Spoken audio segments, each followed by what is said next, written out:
Hey everybody, you are looking at a rapid mate connector from a 2013 Tesla Model S. We are towards the back of the vehicle, basically between the rear wheels, and just in front of the rear wheels we've got this cross member. And right now my feet are pointed towards the back of the vehicle, so that is the passenger side, the right on North American cars. And this is the driver's side, the left.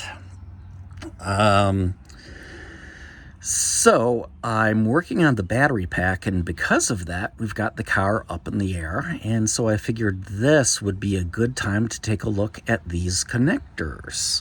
It's still kind of tight quarters, so not great for filming, but we got a lot of bouncy light and the wide angle lens.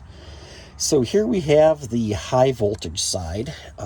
It's fairly obvious what things are here. We've got those two big wide flat blades, so those are our main electrical connections, positive and negative DC to the battery pack. And then looks like in the middle, ground, it's some sort of a sensor pin. So you'll notice that sensor pin is shorter than the other ones. That's something that's pretty common in design nowadays. If you have any kind of electrical connections, you might have a sensor that would open a main contactor before a main connection would open to prevent arcing. Same thing if we look over here. This is the low voltage side. So this is like CAN data, that kind of stuff, various sensors and things. Now, what's interesting here is if you look, the middle of this has a big plastic alignment pin.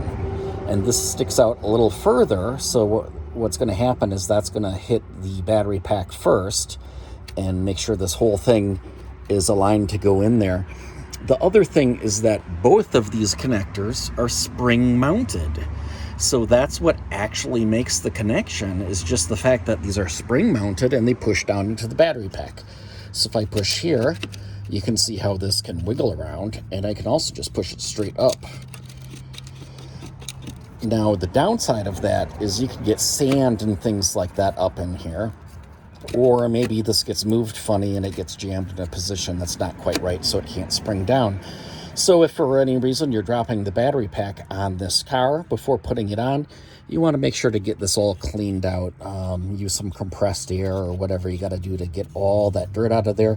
Make sure this is solidly centered and that, yes, it does easily go up and down. See, even here, as I move this, we can see some dirt coming out.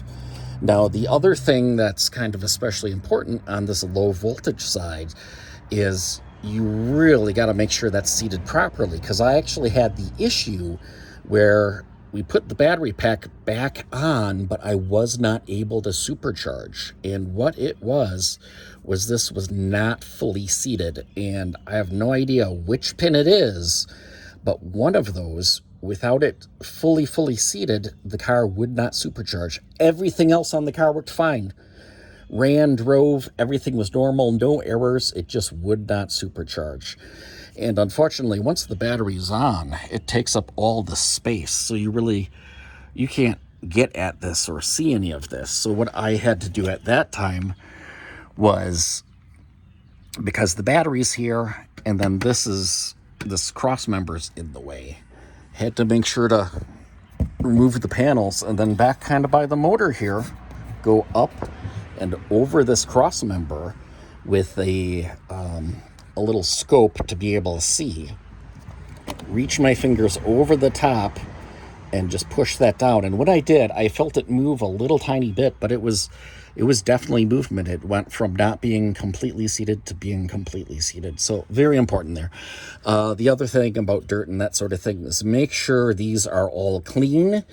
And that any of these seals look good. They should be nice and rubbery and bouncy, and maybe you want to use some sort of like an O-ring conditioner on there or something like that.